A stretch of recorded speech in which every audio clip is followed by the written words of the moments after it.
Queen Elizabeth II, the longest reigning monarch in British history. Over 65 years on the throne, yet hers is a reign that nearly didn't happen. I think for Princess Elizabeth, the abdication must have been catastrophic. Driven by duty, My whole life shall be devoted to your service. she's ruled over crisis and war Our thoughts today are with those in the South Atlantic. and dramatic social and technological change. Television has made it possible for many of you to see me in your homes on Christmas Day.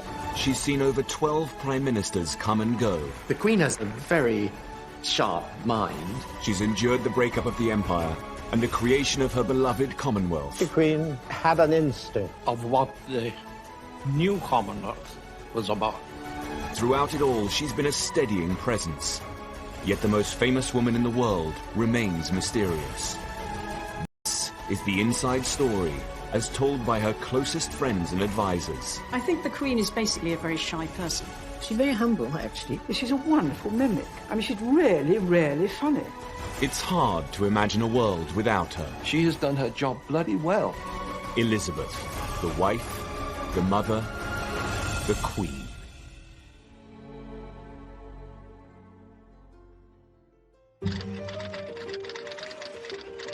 In the 1950s, prosperity and technology was transforming the world and expanding our horizons.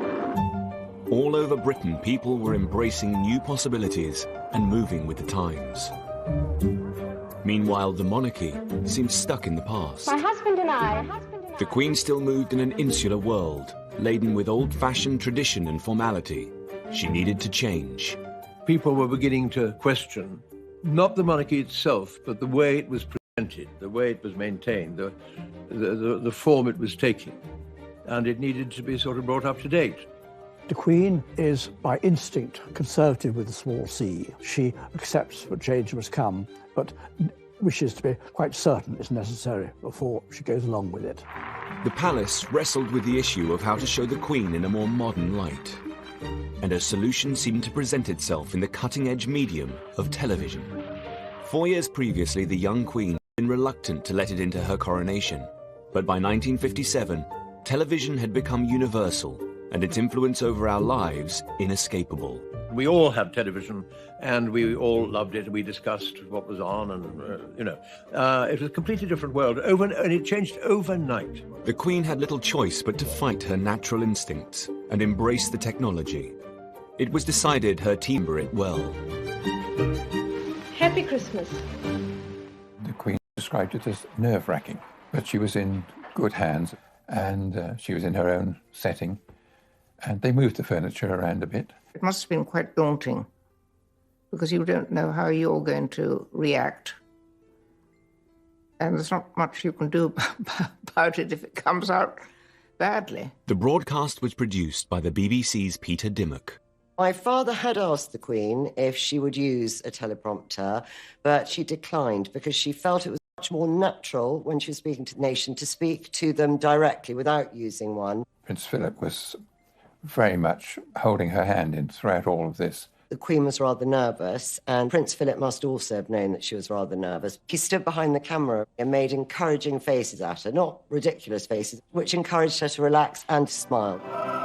The broadcast was transmitted from Sandringham House at 3 o'clock on Christmas Day, 1957. 25 years ago, my grandfather broadcast the first of these Christmas messages. Today is another landmark, because television has made it possible for many of you to see me in your homes on Christmas Day. There was the Christmas tree, and there were the corgis, and there was all that sort of stuff, fine, to make an atmosphere of relaxation. But the voice was always, sort of hemmed in. There was a little sort of feeling of claustrophobia about it. One longed for it to open out, and it didn't. In the old days, the monarch led his soldiers on the battlefield, and his leadership at all times was close and personal. One can feel the strain when she's doing this broadcast. She's not sitting back and enjoying it. I cannot lead you into battle, but I can do something else. I can give you my heart. She'd got an aura of aloofness about her, which I think is probably slight self-defence. She has never found communication with the public easy. It doesn't come naturally to her. She's not a sort of glad hadder and a natural chatter up. And so I wish you all, young and old, wherever you may be, all the fun and enjoyment and the peace of a very happy Christmas.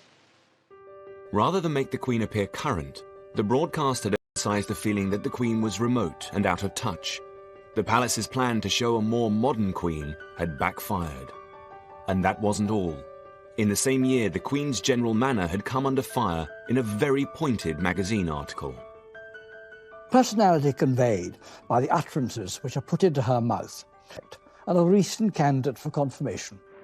The article whipped up a media storm and became national news.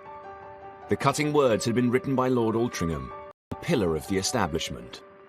Most of her speeches would greatly benefit from being more natural. All I would like to see is the Queen's own character coming through.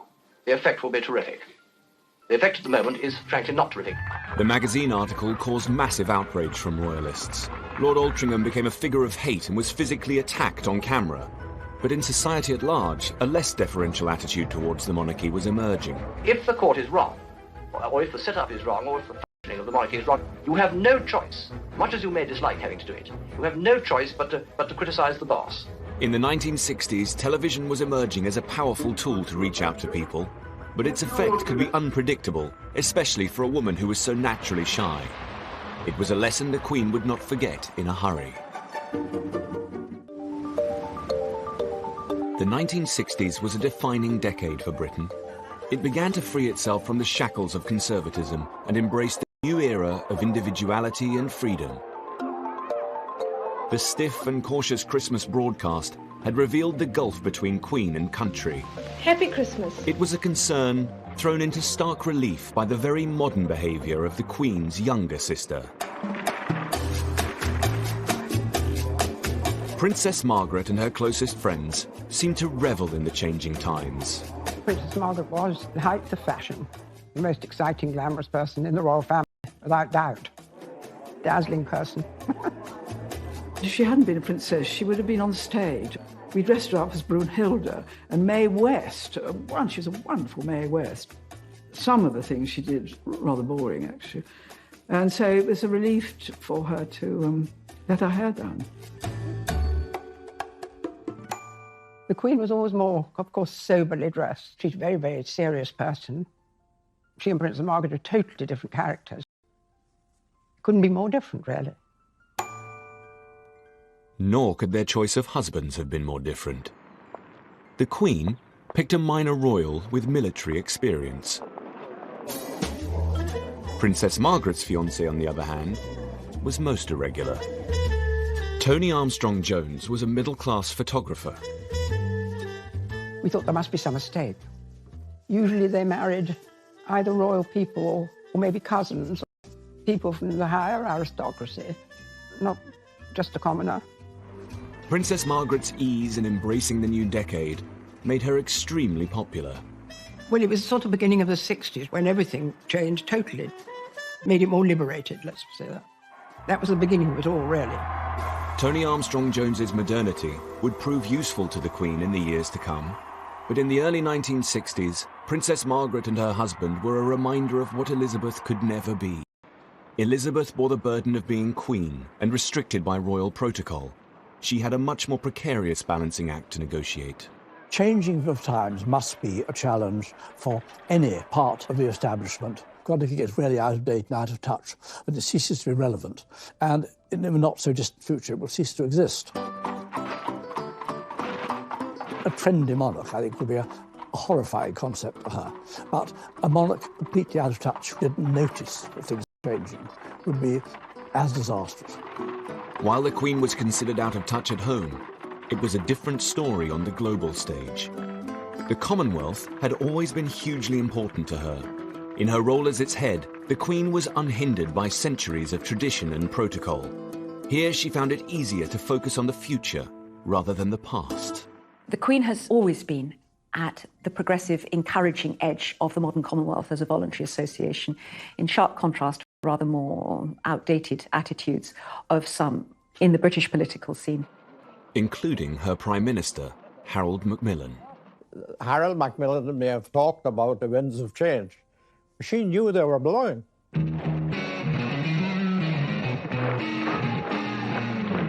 In 1961, the Commonwealth came under threat. The Soviet Union was trying to pick off nations to join their communist cause. And no country was more important to both sides than the leading African and Commonwealth nation of Ghana. There was considerable concern that the Soviet Union might acquire predominant influence in Ghana, which, after all, was seen as, from British perspective, a showcase of successful transition to independence, a strong and vibrant nation under a charismatic leader who had extraordinary influence across Africa. The Queen's priority was to visit Ghana in person. There she could exert her own form of soft power over its leader, President Kwame Nkrumah, to make sure he stayed within her beloved Commonwealth and didn't join the Soviet cause. Sonny Ramphel was Commonwealth Secretary-General. The Queen had an instinct, a real understanding of what the new Commonwealth was about. She wanted to be a real part of the Commonwealth. To do that, you had to be seen, you had to mix, you had to mingle.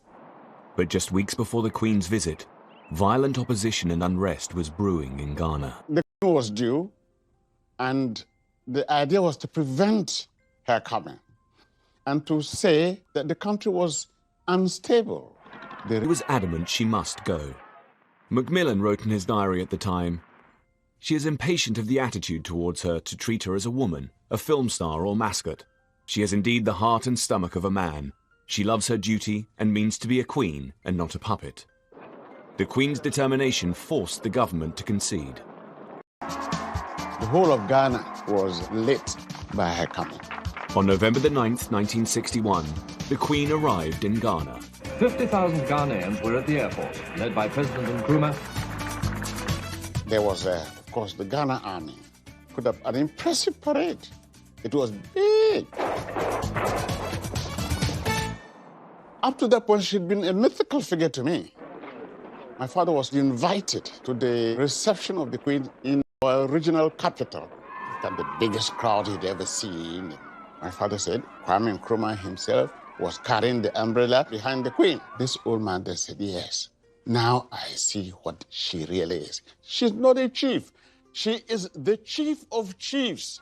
That's why Nkrumah was carrying the umbrella behind her. I thought he put it very neatly. Nkrumah looked up to her as a superior leader. By establishing a personal relationship with Ghana's leader, the Queen had ensured this important country remained a steadfast member of the Commonwealth, away from the Soviet Union's influence. People admired the courage that is called for. Bon voyage, it's time to leave. The Queen is the mainstay of the Commonwealth. If she had not given it her wholehearted support and love, it would have wilted on the vine.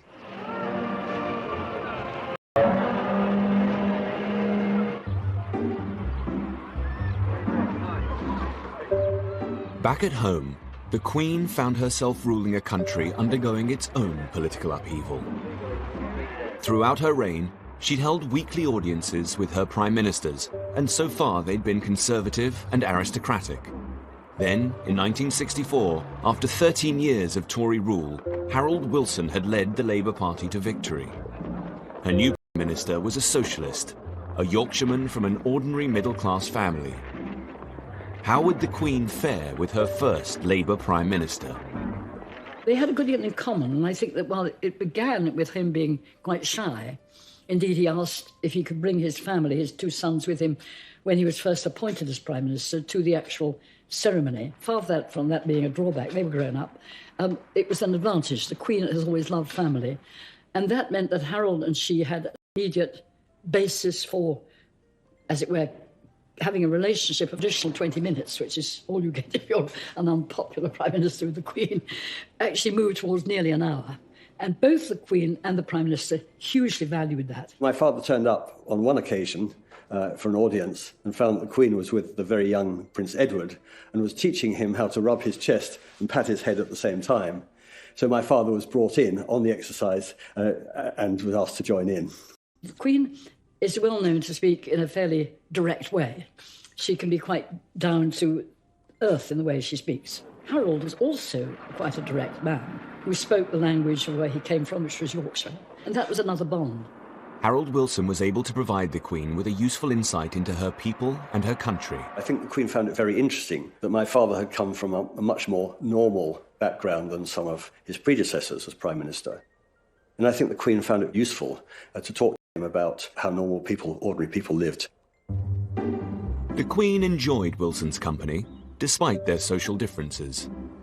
Every autumn, the Queen and the Duke of Edinburgh invite the Prime Minister of the day up to Balmoral for a weekend. The Queen drove my parents around herself, where they went in and they had a nice informal cup of tea with the Queen, brewing the tea, and both the Queen and my mother doing the washing up afterwards.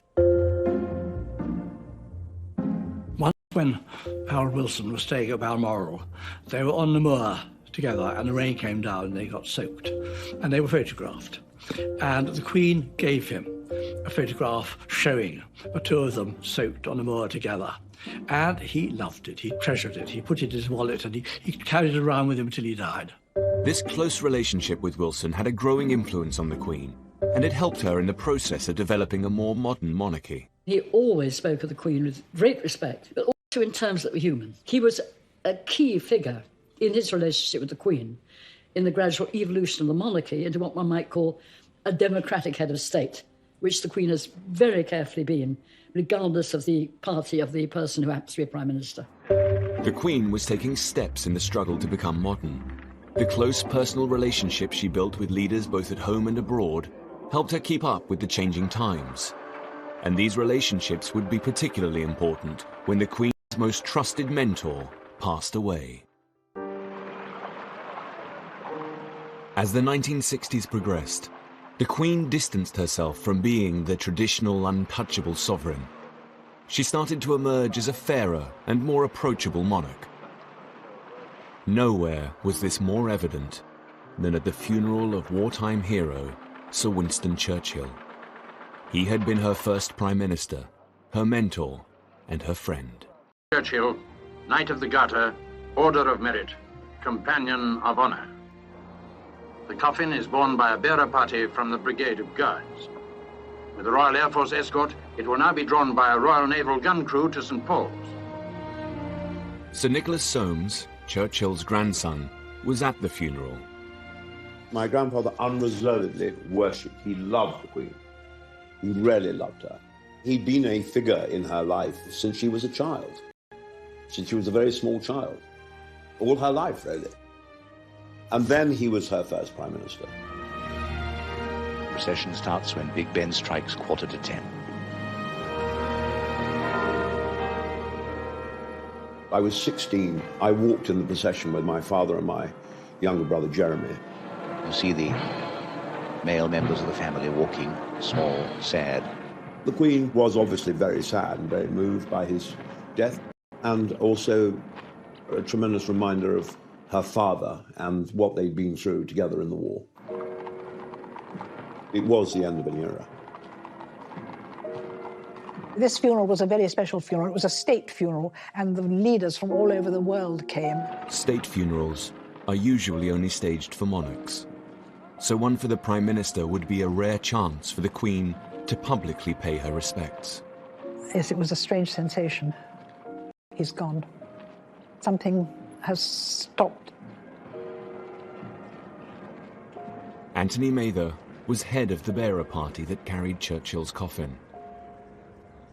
The crowds were 10 deep on the pavements, and the same around the courtyard here in front of St. Paul's. The President of France among the monarchs and other heads of state. Representatives of over 100 countries, of many races and many creeds. The heads of state and members of foreign royal families were here, again in advance. Churchill served the British Crown during the reigns of 6 monarchs. The close bond between the royal family and their most faithful servant is at the very heart of this ceremony today. The Queen will normally arrive last at any event and will usually leave first. This occasion, it was different. She arrived before the coffin and before the Churchill family, and indeed left after both of them. The Queen had made the decision to put her royal privilege aside and bestowed the honour of arriving last to Churchill's family and his coffin. The Queen waives her right to be the last to enter. This privilege is accorded to the Churchill family. It is absolute to anyone. So for her to arrive before the coffin was, before my grandfather, was in itself, I think, a beautiful and very touching gesture.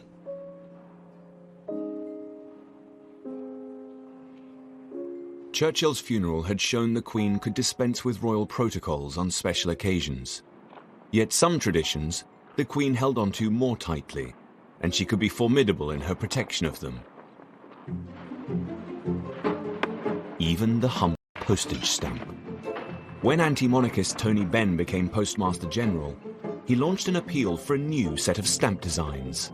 It was an exciting prospect for young designers of the time, like David Gentleman. I wrote saying that they should have more interesting subjects and also that they should have no Queen's head. I'd already discovered that fitting the Queen's head on was a really ticklish problem. It would be better left off. The Queen's head on stamps, which some of the designers objected to because it took up so much of the space of the stamp for their own art to be pushed into the corners. They pressed Tony Benn, when he became Postmaster General, as a well-known radical and a well-known Republican radical, into changing the design of the stamps. I'd been commissioned to do a set of stamps for the anniversary of the Battle of Britain. The key thing about this is that only one of them has the Queen's head on it. When the post office heard about it, it was absolutely aghast. Yet Tony Benn wasn't deterred. He was sure he could persuade the Queen to break this 120-year-old tradition. Tony Benn was going to have an audience with the Queen anyway about stamps in general, and he took my designs along with him. Normally a Postmaster General will get 5 minutes, shake hands, show the stamps and disappear. But I took the Gentleman album with me, and she was on a chair, and I sat on the floor, and I opened this, and she'd never seen them before, of course. The Queen genuinely rather liked Tony Benn. He's a very attractive character, but I think she undoubtedly felt that he was a somewhat dangerous one, a slightly maverick figure, and viewed with some suspicion any idea which he was identified with. She looked respectfully at the designs he put that Tony Benn spread out all over the floor around her, because he was relieved to discover that the Queen was quite happy with the idea of reading the designs from off the floor and not from a carefully arranged portfolio. And so he was very happy. He left the palace in a euphoric state of mind, thinking that he had won this great battle. Well, he hadn't. So I said, oh, thank you so much. They leave the album. I said, I don't think I will. So I took it away. The chaplain told me it couldn't be done. Tony Benn had seriously underestimated the Queen's readiness to change this particular tradition. In a very quiet way, the palace understood that this was very fundamental, that constant reiteration of our being a monarchy, which you get again and again every time you stick a stamp on, was something that was really very crucial. And they were determined not to yield. But the Queen, as the person who actually saw her minister, in this case Tony Benn, was not prepared to be put in a position of saying no to an elected government. What then happened brilliantly, I think, was a very clever compromise. The silhouette of the Queen's face, or the Queen's profile, which now appears on all our stamps, sometimes in black, sometimes in gold, but always there, very small, but clearly present. Since then, the design of British stamps has been fantastic. The Queen understood the importance of royal symbols. Yet her role wasn't only symbolic. As an increasingly modern Queen, there were times when a more personal approach was needed. Never more so than during a national disaster. Death is no stranger to the mining communities of Wales. They've had to make a place for it in their philosophy. But a disaster such as this is beyond any limits of experience or acceptance. At 9:15 a.m. on the morning of the 21st of October 1966, the Welsh mining village of Aberfan suffered a terrible tragedy. Then 23 years old, medical student Mansell Aylward was one of the first on the scene.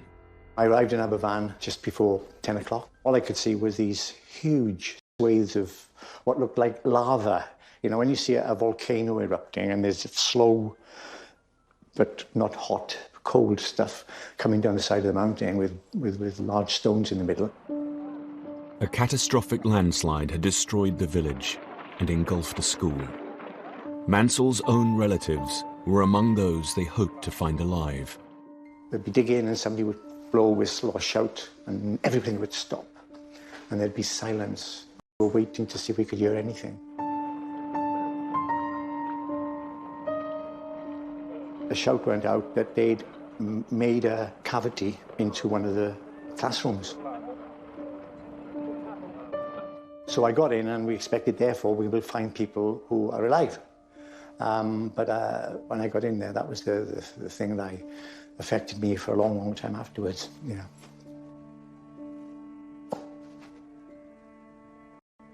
I still feel that.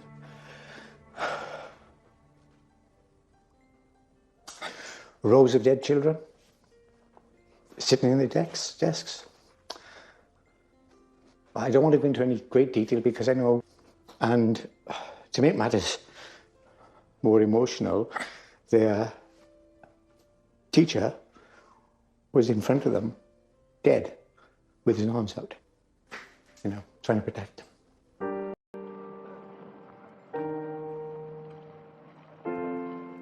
Still kept on as if, you know, we were still going to try and find people alive, and didn't happen. 116 children and 28 adults died. The whole country was in shock. Prince Philip visited Aberfan the following day, but there was a feeling that the Queen's presence was needed. The Queen's closest advisors and friends remember she had felt incredibly torn. The Queen's motives were absolutely the best. She did not want to go there and distract the attention of those who were still trying to find living children under this awful mudslide. There's nobody doubts how she would be feeling. And if you'd lost a child and she suddenly appeared, you wouldn't appreciate it really, would you? I don't think I would, anyway. The Queen was also struggling to manage her own emotions. She seems in some way to feel things too strongly, as if and she'd rather run away from it. If you're Queen, you have to be able to contain yourself. I mean, we can all burst into tears whenever we feel like it, however embarrassing it is, but that's something they simply cannot do. Is that inherent in her nature? Is it something she has cultivated along with the stiff upper lip?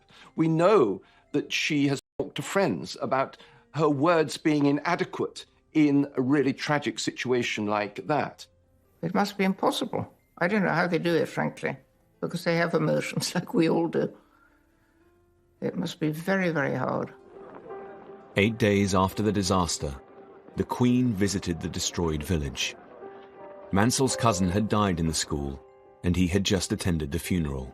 She arrived in a car, and the people were just, you know, they weren't in the streets in the sense of, you know, they were just there, and the rubble was still there, and the damage was still there. I was very near. She looked very somber and sober. Aloof, perhaps, to some extent. As she moved along, there was this young girl who presented her with flowers. It seemed to me that her demeanour changed. When she saw that little girl and she took the flowers, even though it was perhaps only a matter of seconds, she looked very, very distressed. There were occasions in which she shed tears in public. I'd only seen films of the Queen, but I'd not seen her, or any member of the royal family really then, show anything at all other than stoic, stiff upper lip. She was as touched as anyone else that I'd seen in those few days.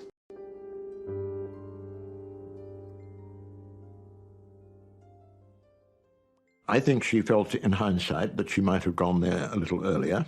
It was a sort of lesson for us all, that you have the need to show sympathy and to be there on the spot, which I think people craved from her.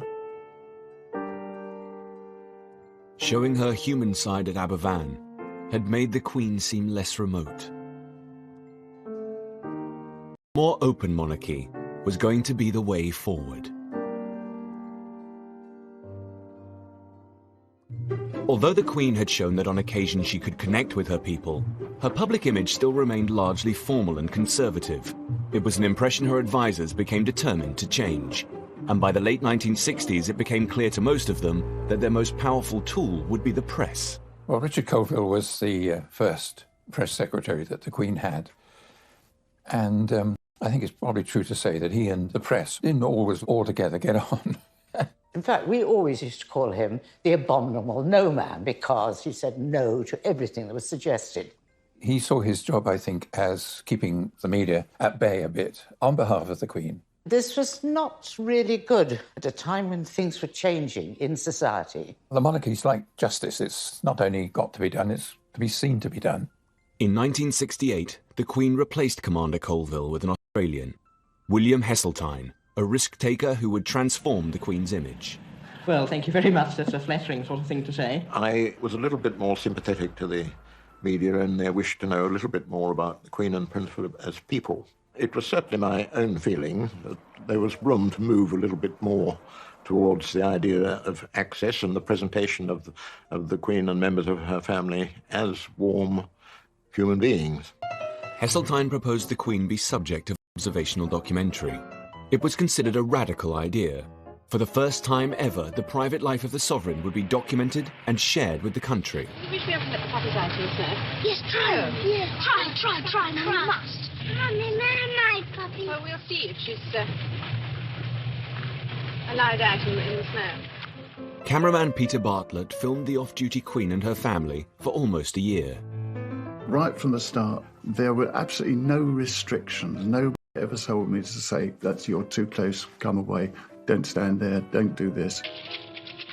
She got used to me being around with a camera much quicker than she got used to the idea of there being a live microphone. Up until then, everything that the Queen spoke was scripted. How's their big ears and their big paws? He's a lovely big tubby lad, this. Except you aren't making it very much of a jacket. Can't you be?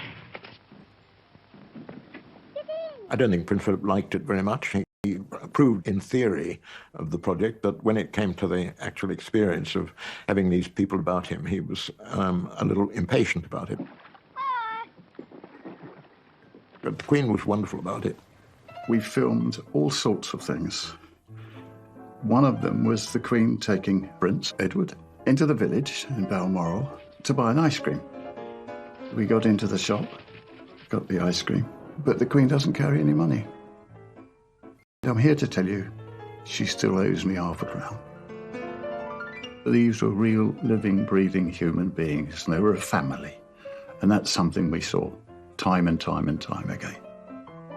It was one of the most fascinating things I've ever done. It showed that they were not only nice people, they were not very different from ordinary people. It was a great success for the public, and really things after that could not go back to what they had been.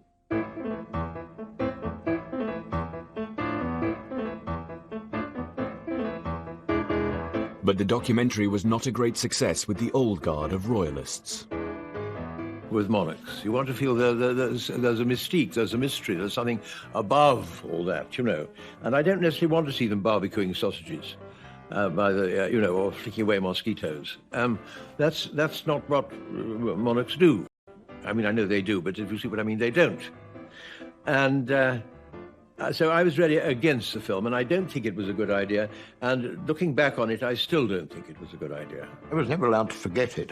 There were 3 private secretaries who were senior to me in the royal household, and I think to a man they were very wary of what was going on and pulled the reins in on me from time to time. I think she really knows better than anybody. The documentary was never aired again at the palace's request, and the doors to the Queen's private life were firmly shut. Hang out on the programme. Anybody else have any carrots?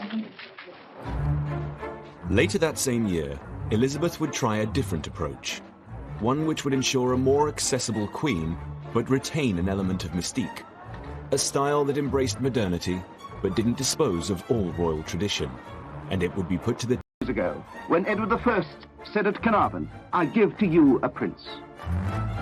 The investiture was a really extraordinary occasion in 1969. And it was a sort of strange pseudo-medieval ceremony. A descendant of the blood of the ancient Welsh dynasties, even of the great Llywelyn. Princess Margaret's husband, now Lord Snowdon, was responsible for modernising this archaic event. Lord Snowdon, Constable of Carnarvon Castle, offers the key. And Dame Gillian's husband was the Garter King of Arms, organising the ceremonial elements. Lord Snowdon invented a new uniform for himself. It was green. He was quite a small man, and he came to be known rather unkindly as the little green elf. Full television coverage would be critical to ensure people felt a part of the ceremony. The ceremony was designed for television. The canopy was on the dais was transparent so that the cameras could see through if they needed to. The design of the ceremonial garb was modern and cutting edge, including the coronet.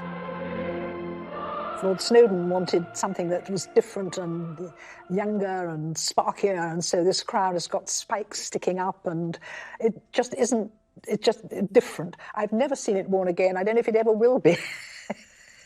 The coronet for sovereignty. Was a very innovative, modern design and didn't really relate to any other coronet that had been made before. The coronet itself was designed by Louis Osman. The rumour was that there was a ping-pong ball inside the orb on the Prince of Wales coronet. I know it's absolutely true. There is a ping-pong ball inside the coronet. When you peeled away the gold, you could see the name Helix actually on the gold and the ping-pong ball, which sort of great hilarity. I think it's absolutely lovely. It's sort of a reflection of the 1960s where anything goes. The ceremony was watched by 500 million people worldwide. The public, they always enjoy these royal flummeries, you know. It's quite fun. They liked it. In a way, it was important that the royals did that because it did make ordinary people feel part of something bigger than themselves. And what does this all mean? Is it just an out-of-date, meaningless formality, or has something important happened? It was wonderful. It was exciting, it was stimulating, it was fun, and it was a mixture of the old world and the new. Still at Carnarvon, it has been an impressive and a moving day. Success. The investiture was a victory. I thought it was wonderful. It also brought out the great romance of Wales. It did an immense amount of good to the monarchy, and it was a tremendous success. In the 1970s, Britain was going through tough times. The winter of our discontent. The days of the empire were long over. Even the gravediggers went on strike. And Britain was no longer the global superpower. We were just one of many. I think people were getting to a stage of feeling a failure after having been such a great power in their own right. The Queen would have to play a part in leading the country through this turmoil and help establish a new, more positive Britain. But as she approached 50, her popularity was waning. The problem for a monarch is that everyone likes a very young, glamorous monarch. Everyone likes a very old, supposedly wise monarch. But there's a period in between in which people get rather bored of the monarchy. But in the 1970s, being glamorous was not the Queen's priority. It was to provide the country with a sense of stability. She would start in 1972 by showing her support for Britain's entry into the European community with a visit to France. From Paris, it was Anton Corial all the way of the state visit by Her Majesty the Queen and Duke of Edinburgh. With the European Common Market just around the corner, the tour should cement our trade and friendship even more. Yet throughout her 5-day visit to Paris, the Queen had another, more personal matter on her mind. Her uncle, the Duke of Windsor, was dying from throat cancer. Confined to his home in Paris, he was hooked up to drips and bedbound. The Queen would visit the Windsors' home to say a final goodbye. But first, she had to make small talk with the woman reviled by many in her family. She called in and had tea with the Duchess of Windsor. The dogs jumped up, which rather annoyed the Queen because the Queen doesn't like badly behaved dogs. And they talked about anything and everything except the one thing that was on everybody's minds: the poor man dying in his room upstairs. Riddled with cancer, the Duke's strength was fading. The Queen went up to see the Duke of Windsor. With great difficulty, he rose from the chair to give his bow, because after all, she was his queen now, as well as his niece, and it meant a great deal to him that she paid him this final courtesy. The Queen made as many reconciliations with the Duke as she possibly could under the very difficult circumstances. 10 days after the Queen's visit, the man who almost destroyed the monarchy died. It was the end of one of the most difficult chapters in royal history. RAF flight from France. A VC-10 brings the Duke of Windsor's body. 2 days later, Wallis, the Duchess of Windsor, arrived in a frail state in London for the funeral. Her presence would have to be managed with extreme care. The American divorcee had been the reason the Duke had abdicated 36 years ago, leaving the Queen's ill-prepared father to take over as king. Elizabeth's mother had never forgiven either the Duke or the Duchess. There was always going to be a bit of ill feeling, I think, as Queen Elizabeth, the Queen Mother, was concerned. Suited her very well, I think, to consider that the Duchess of Windsor had sort of stolen the king and that she was a very evil woman. Overcome with grief and all alone, the Duchess was in a fragile state, and the Queen stepped in to ease the situation. It wasn't, of course, easy because they didn't really know her. And the Duchess was very nervous of the whole business of coming over. She was so kind, the Queen. She is so kind. She looked after her and had her stay with her at Buckingham Palace. And made sure that she was happy and comfortable and had the food she wanted and things like that. Hugo Vickers was amongst the mourners at the Duke's funeral, where the Duchess was extremely distressed. The Queen was very solicitous to the Duchess and helped her find her place in the hymn book and so forth, and generally looked after her during the service. She made it as easy as possible. More than that, the Queen soothed all tensions and brought her mother and the Duchess together. When the Duke of Windsor was being buried, the royal family went down with the Duchess of Windsor, and Queen Mother came as well. She wasn't meant to originally, but she decided to come, which is a huge, huge reconciliation. The Queen went even further and asked the Duchess for her final wish. After he'd been put into his grave, the Queen asked, which side of him do you want to be buried on? On one side of the grave, there is a plane tree, and the Duchess thought, well, I was always in his shadow during my lifetime, so that would be the side for me. Also, she used to collect the leaves of the plane tree which used to fall in her garden and place them on her dressing table. And she thought, well, no one's ever going to put flowers on my grave. So it would be nice if the leaves of the plane tree fell onto my grave. And that's the side she was buried on in 1986. The Queen had helped heal a wound that had festered in her family for decades. And this ability to lead the way through turmoil and strife would be tested over and over again throughout the 1970s. Been Queen for almost 20 years. She was well versed in opening buildings, meeting officials, and avoiding controversy. And you think of some of the events she's had to sit through hours on end. That takes some doing. I thought when I was private secretary arranging the programs, sometimes one ought to build in a small spontaneous disaster, because she so enjoyed it when something went slightly wrong in the course of the day's event. There was an occasion in Papua New Guinea. The Queen had arrived with the usual formalities. The local MP was dressed in PNG fashion in a few feathers and not very much else. And he got up to speak and he couldn't see his notes. What those who were seated behind him could see was that his bare and rather sweaty bottom had attracted all the notes, and there they were, firmly attached to his person while he looked about for them. And that was the sort of incident that appealed to her very much. Back in Britain, the Queen had a lot more to worry about than the odd mishap by a foreign dignitary. And whilst she navigated her way through this difficult decade with care, her husband was, unfortunately, less cautious. Queen Elizabeth has not had a pay raise for nearly 18 years. Is that creating an awkward situation, sir? Really? You're going to the red, I think, next year. I should probably have to give up photo finish as easy as I go. Poor old Prince Philip. He knows what he's doing. He's not stupid. But there is something in him which simply can't resist saying something outrageous. I think it was one of Prince Philip's throwaway remarks to stress the Queen, probably more than any other suggestion could have done. Somebody's got to do the job. The Queen wasn't the only one upset by Prince Philip's comments.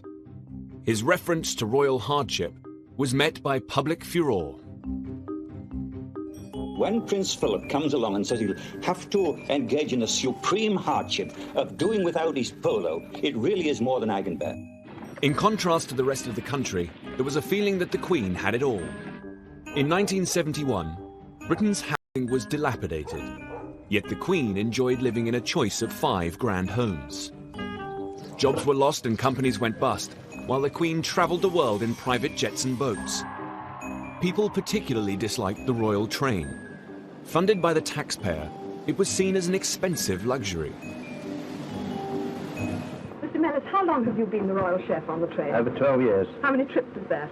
Good gracious, I couldn't tell you. I mean, this is rather a lot. Nick Edwards shows us around the Queen's carriage, which she used until 1977. He's in charge of maintaining the royal train's high standards to this properly. The Duke of Edinburgh is his old W.H. Smith road atlas to see where he's travelling on the train. And finally, we make sure the temperature's okay. The Queen likes it quite high, and the Duke of Edinburgh likes it slightly lower, and the Prince of Wales likes it very cold. The Queen's old carriage was both comfortable and functional. So we go into the coach, make sure the sleeping and bathing accommodation. This will be the only time that we go into the Queen's accommodation, just to make sure it's done correctly. Water bottles, fans, etc. Into the bathroom accommodation, toiletries, making sure everything's clean and tidy, anything that's required, tissues, etc. The royal train was the Queen's favourite way to travel around Britain. She liked not being in too much of a hurry. And of course, if you're on the train, nobody can get at you. And for those close to her, it was an extraordinary experience. One of my own experiences of travelling on the royal train was of actually having my first and only bath on a moving train. So there's a confession. For the public, the royal train, with its custom-built carriages, dedicated staff and meticulous preparations, was an indulgent luxury, which they were paying for. The people of Britain have paid for the running of the monarch's household, close family and official duties for the past 200 years. This money is called the civil list and is set at the beginning of the monarch's reign. In 1952, Parliament decided that Her Majesty should have a sum of £475,000. Since then, the cost of living index has indicated a huge increase in all costs. By the 1970s, the Queen was struggling. The civil list had been hit hard by inflation. The cost of everything in the country in those 20 years had gone up enormously. By 1971, the Queen's finances had reached crisis point. And to continue in her role as head of state, she reluctantly went to Parliament to ask for an increase to the civil list. Neither the palace nor the government liked going back to Parliament for more money for the civil list. It didn't go down well. A cross-party select committee was set up to look into the matter. Well, it was a political hot potato. It was a thing that needed to be shielded through quite gently. Some MPs were appalled and described the request as the most insensitive and brazen pay claim made in the last 200 years. There ought to be a cost-benefit analysis of the royal family expenditure on income. Since a civil list was a civil list, it's always been for the duration of the reign, however long. Thank you both very much. The inquiry would become the biggest investigation into the value of the monarchy of the Queen's entire reign. A 264-page report was compiled. The public needed to be convinced, public duties, that the Queen performed in the national interest and not private fripperies. And so, without any fuss or bother, the palace showed them the books, as it were. How much was spent on entertaining, visiting heads of state, how much was spent on travelling around Britain, all the sorts of things that you see being done. Everyday expenses, you might say, absolutely essential. Including £1,455 on newspapers and £7,217 on laundry. There had never been such detailed exposure of the way in which money provided under the civil list was used. This really was a groundbreaking exercise. After 6 months of deliberation, Parliament agreed to increase the civil list to £980,000.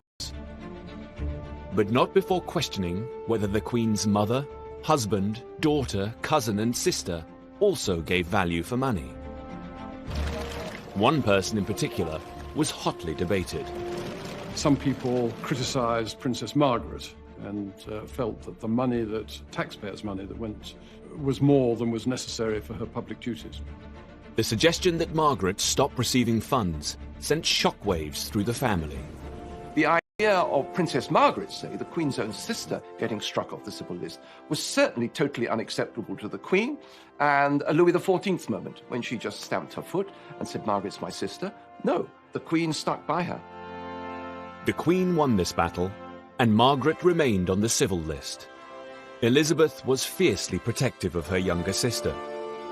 And that protective attitude was about to be called on again, when Margaret became the prime target of the press.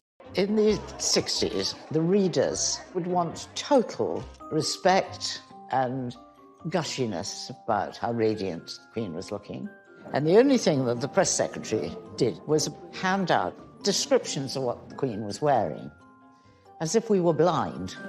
But by the 1970s, the old respectful relationship between the newspapers and the royal family was over.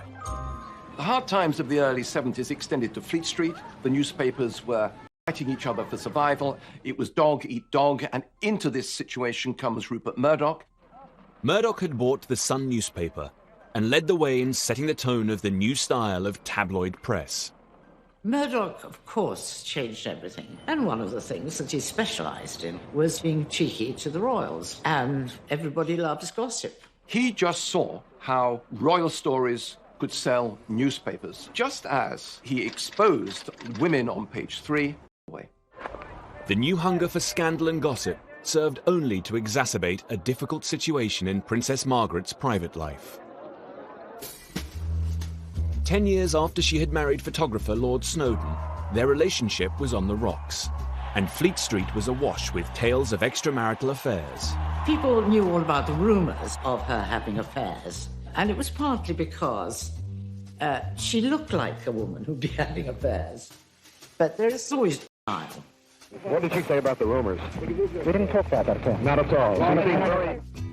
It was very awkward for the Queen. She realised that Princess Margaret's marriage was pretty difficult. And so she sort of stepped in. Children was going to stay with her a lot and did our best to make it better for Princess Margaret, I think. The situation became increasingly difficult when Lady Glenconner and her husband introduced Margaret to a man 17 years her junior, Roddy Llewellyn. I remember being on the doorstep when Colin drove back, and Princess Margaret and Roddy were sitting in the back seat, more or less holding hands, and I thought, heavens, what have we done? Roddy Llewellyn was a nice, dim gardener, but he came from quite a good family. Anyway, she was having it off with him. In an effort to keep their affair under wraps, Margaret and Roddy spent time together on the private Caribbean island of Mustique. It was a boat, let's say. You know, she adored it and went there whenever she could. It was like a house party, and there was always some exciting thing going on. She was centre of attention there. There were quite a lot of young men hanging about. But by the mid-1970s, a new breed of Murdoch-inspired photographer found a way onto the island. Suddenly, it's paparazzi, it's celebrity culture. And in the celebrity culture, the pop stars and the actresses, the royal family are the biggest game of all. So what you really want if you're a newspaper editor is you really want a picture of a royal in a compromising position, because that is going to triple, quadruple your circulation. On February the 22nd, 1976, the News of the World published a picture of Princess Margaret cavorting with Roddy Llewellyn. This photograph of her with a younger man on a Caribbean island, soaking up the sun, apparently as lovers at a time when the rest of Britain is suffering 3-day weeks and that sort of thing. It was a game-changing moment. It did produce a rather oppressed frenzy, as it were. And I think that must have been very difficult for them. Officer, can you tell me what happened today and what you have to say about what happened? It was terrible, really. She didn't have an easy life. It may have been part of their own fault, but you know what I mean. Less than a month later, the palace announced... Because it was quite unusual, in a way, for the times we lived in then.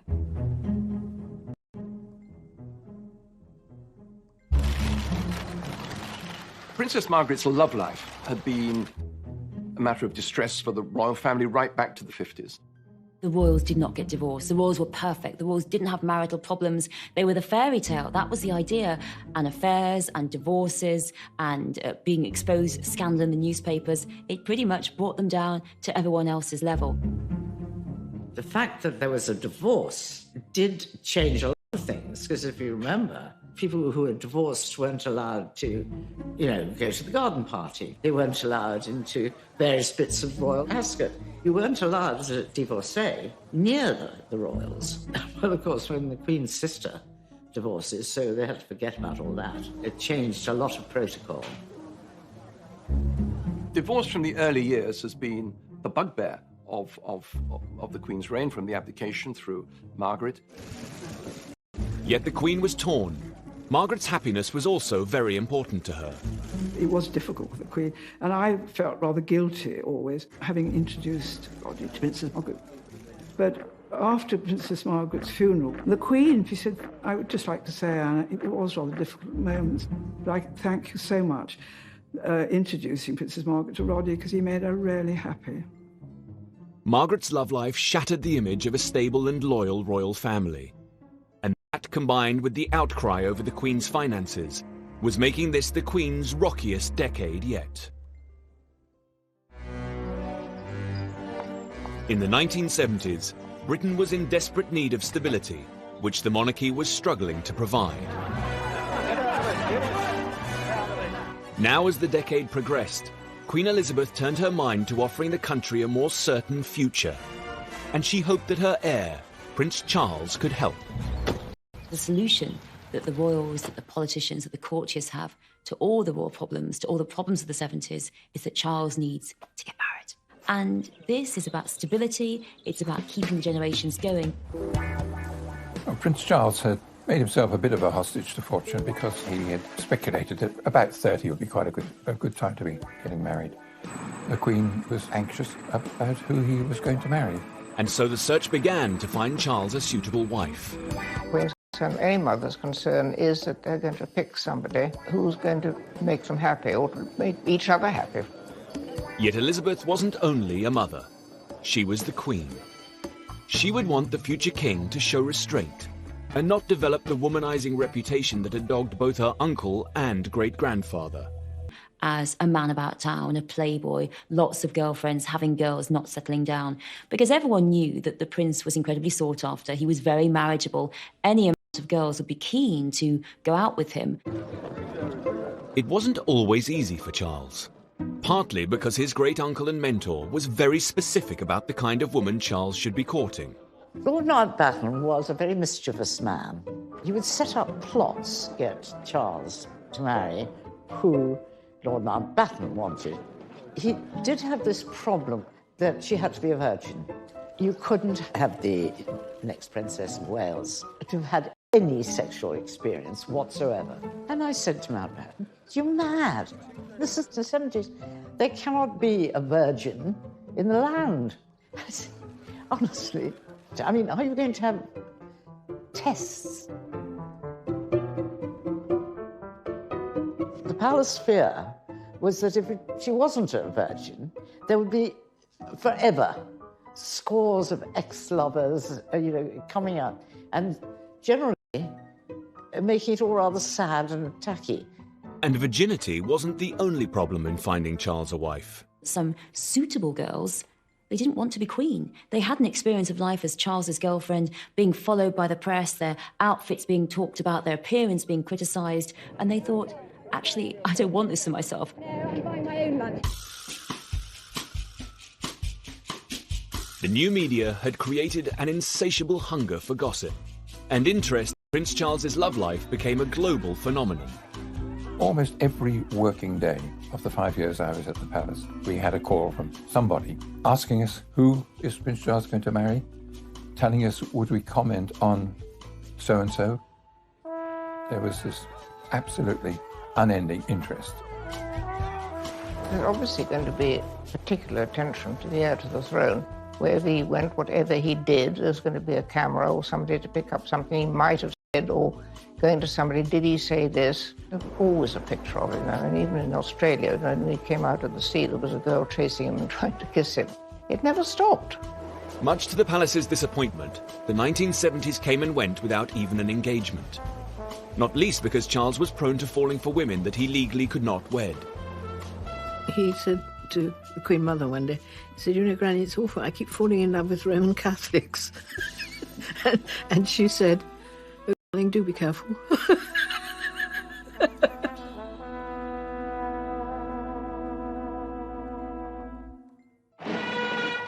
Unable to use her heir's marriage to provide Britain with a more certain future, the Queen, that involved avoiding at all costs getting embroiled in the country's political struggle. They've searched the cellars at every opening of Parliament since the Guy Fawkes plot of 1605. Keeping the Queen out of politics in the 1970s was a job undertaken by Martin Chartres, her private secretary. His counterpart at number 10, Robert Armstrong, remembers. Martin Chartres had been at her side for a long time. He was devoted to the Queen. He used to say he was in love with her, but I think that was an exaggeration. But he was clearly very fond of her, and I think she had a trust in him and an affection for him, which was probably unique. We had become really very good friends. Each of us understood what our role was, protecting the Queen's interest, trying to make sure that she was not drawn in politically. The risk was that she might be called on to use her reserve powers, which allowed her to personally dissolve Parliament and appoint prime ministers. But it's the form of power, rather like a nuclear weapon, that never, ever do you really want to use it. The Queen preferred to avoid making political decisions and instead followed the recommendations of her prime ministers and the democratic will of her people. And that gives her the opportunity of separating in the public view, of not getting involved, if you want, in the Parliament's debate of the day. In the back of her mind was the knowledge that her ancestors had once overstepped the mark and suffered the consequences. The Queen is the first to know that while she reigns, she doesn't rule. The moment any sovereign started to try and throw his or her weight about in that sense, that would be the end of the monarchy. The Queen's insistence on political impartiality was fundamental to the popularity and survival of the monarchy in Britain. In delivering her gracious speech from the throne, the Queen is taking no part in politics. The speech is prepared for her by the incoming government. Yet in Australia, where she was also Queen, her representative did use the Crown's power to intervene in politics. This nearly brought the Queen's sovereignty of Australia to a dramatic end. I knew it was a coup. It really was a coup. The most dramatic and lethal event in Australia's political history. In 1975, Australia faced a constitutional crisis. Never seen you fellas up so early. There was a political deadlock in its two houses of Parliament. You're still expecting Mr. Whitlam to give ground on this today? Well, we'll find out, won't we? Government funds for all public services had been blocked. With neither house prepared to surrender, the country was being held to ransom. It was over policy, it was over politics, it was over culture, and it was over the sort of country Australia was to be. Old Australia and the new Australia. While politicians battled to find a way out of the mess, Governor-General John Kerr, the Queen's representative in Australia, was losing faith in the Prime Minister, Gough Whitlam. Kerr hatched a bold and audacious intervention. Sir John Kerr is certainly an egotist. In my view, he had trouble written all over him. And I personally would never have appointed him to be Governor-General.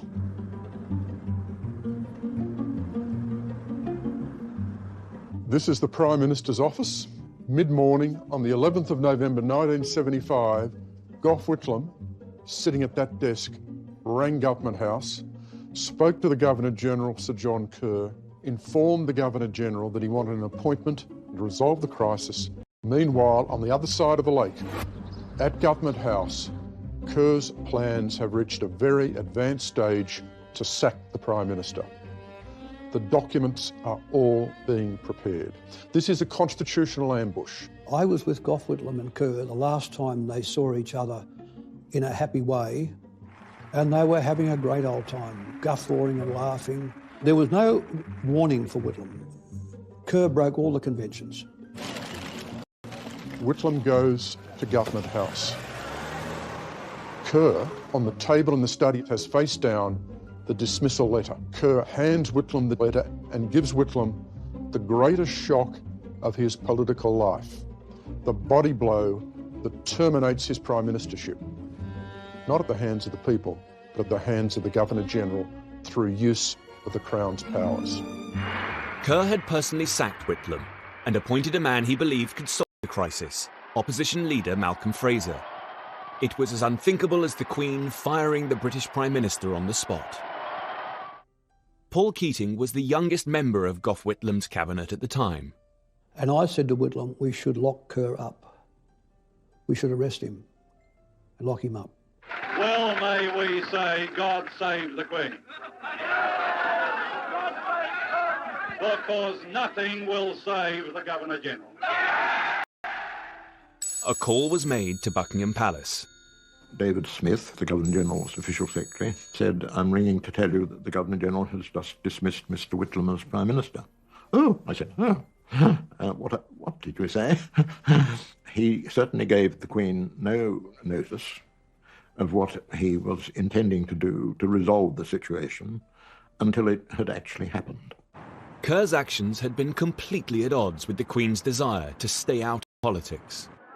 We knew Kerr abused the powers that the Queen herself... For a day or two and hoped that a political solution of some sort might have been achieved is the matter about which I have been concerned and have still got the view that he might have done so. We know that in 1977, 2 years after the dismissal, the palace was quite happy to see Sir John Kerr retire prematurely. The consequences involving the Crown in politics were monumental. It changed the very fabric of the Australian nation. It destroyed forever the general bipartisanship and goodwill between the parties here.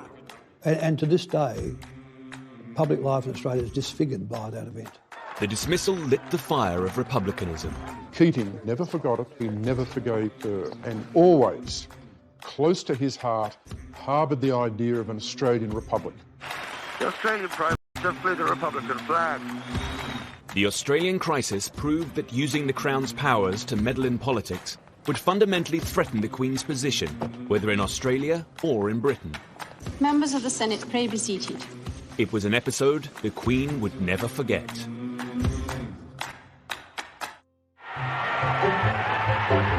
A golden day for the Silver Jubilee. In 1935, the Queen's grandfather, George V, had enjoyed a jubilant year celebrating the 25th anniversary of his reign. But in 1975, as Elizabeth approached her own Silver Jubilee, Britain was still in the midst of a recession. This was not a time for lavish festivity. The feeling was that the Queen's reign should be marked by a single day of modest ritual. The Queen herself was very anxious there should not be any undue expenditure on it. Jim Callaghan, who was the Prime Minister at the time, took the same view that, of course, there had to be some marking of it and some celebration of it, but not at too great an expense. Then in 1975, the Evening Standard published a letter that turned the tide. It called for a Royal Jubilee Festival full of fun, froth and splendour, and received 250 letters of support. It's a marvellous letter, saying in practice that, despite everything, aren't we fortunate in having a Queen and what the royal family means to this country and our history and what we should be proud of and so on and so forth. And that really sort of got people really sort of talking as to whether we might try to have a crack at putting it together.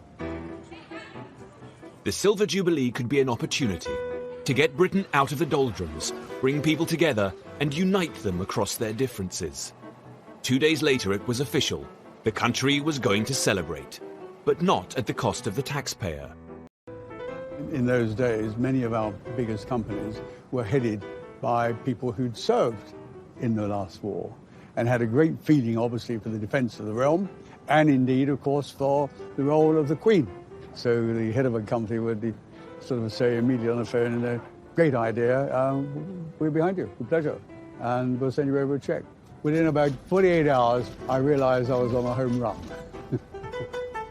With the funds secured, the Jubilee Committee spent the next 2 years planning what would be the greatest celebration of the Queen's reign. And there, in letters of fire, E to R. On the 6th of June 1977, Elizabeth braved the elements and officially launched her Silver Jubilee, lighting the first of over 100 beacons that blazed across the country. The bonfires were a way of bringing the whole country together bit by bit by bit, with the Queen right at the centre of it. The beacons were followed by extravagant firework displays, concerts and parades. The Queen was absolutely stunned, amazed by the reception that she got throughout the country, England, Scotland, Wales, Northern Ireland. She said that she had no idea that this would happen.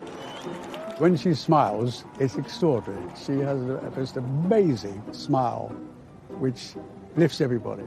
But the real success of the Jubilee lay in the 12,000 street parties held across the country. When everything else seemed to be black and strikes and interest rates and what the world thought of us, etc., those street parties were really quite special. I mean, we love an ease up. Every now and then, the country needs to have some sort of a reason for celebrating. Street parties were thrown even in the more divided communities. In 1977, Anjula Devi and her family lived on Northcote Avenue in Southall, London. We were the only Indians on the street, and it was very bizarre, a little bit frightening. We did feel a little bit isolated. Mostly we stayed in the back garden, hardly ever played in the front garden. The local community was planning a Silver Jubilee street party, but the Devi family had not been invited. On the morning, Dad decided that we were going to be involved because he loved the Queen. He really did. In fact, he had pictures of the Queen. I clearly was horrified when he told me he wanted to make aloo paratha, which is a layered bread stuffed with creamy mashed potato. I wanted to have ice gems and sun blessed bread like everybody else and fit in. Go! And then we came out with these huge flat griddle pans, if you like, and started cooking these parathas. And I just thought, no one's going to eat these, Dad. Slowly, people started to trickle over to see what was going on because they could smell something different. People started to queue up, waiting for this food. And, you know, we started to see smiles on people's faces. And then I actually quietly smiled back because I was thinking, hey, I think I could make some friends here, you know. Once divided the community.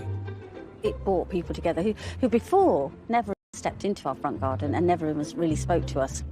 We became a community after Queen's Jubilee. All the children started to play together. And certainly to this day, it's remarkable that the children are actually my brother's best friends now. That says a lot, doesn't it? So it changed things, and that's thanks to the Queen. The Queen stepped onto Scottish soil to begin her tour. For a whole year, the Queen attended official celebrations up and down the country and across the Commonwealth. The Queen obviously loves it all, the excitement, the feeling of contact. The Queen's always surprised at the amount of adulation she gets on these occasions. I really think she genuinely is. Because she's very humble, actually. She doesn't expect it. The square is as large as several football pitches, but it seemed all the space was needed for the enormous throng that wanted to see the Queen. The universal affection, the love that was shown to her, it was palpable, it was real. At times it was very, very real. It was a very tough time, and the Queen's Silver Jubilee really cheered people up. It was wonderful to see that people really love her, but my goodness, she's earned it. The Silver Jubilee wasn't just about having fun. It had a profound effect on the country's consciousness. These were very difficult times, and uncertainty, and people rethinking of what life's about and what are we as a country. The one steady aspect, like a light, all that fog in that period of time, was the monarchy. And the Queen in particular. It had a steadiness which the rest of the country didn't seem to have at that stage. It set the scene, the Jubilee, for people to be able to rethink and regain confidence again for the way forward. A day of happiness and success for the Queen. A day for Britain to forget her problems for a while and perhaps look at them differently tomorrow. It was nearing the end of an extremely hard decade for the Queen. But it ended with hope, with the coming together of her people with a common cause. Next time, the Queen and the monarchy are riding high. There's the fairy tale wedding of her son, Prince Charles. The Queen was delighted because, I mean, you know, he wasn't all that young, Prince Charles. The Queen had never been so popular, until an ill-advised TV project in 1987 threatened to bring the good times to an end. I tried to persuade the Queen it was such a bad idea that she ought to call it off. What did you think of it? This did more damage, I think, than almost anything that happened in my time. Thanks.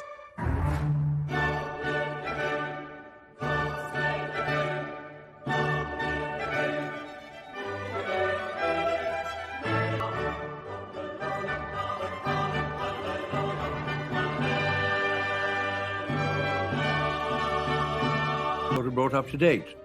The Queen is, by instinct, conservative with a small c. She accepts that change must come, but wishes to be quite certain it's necessary before she goes along with it.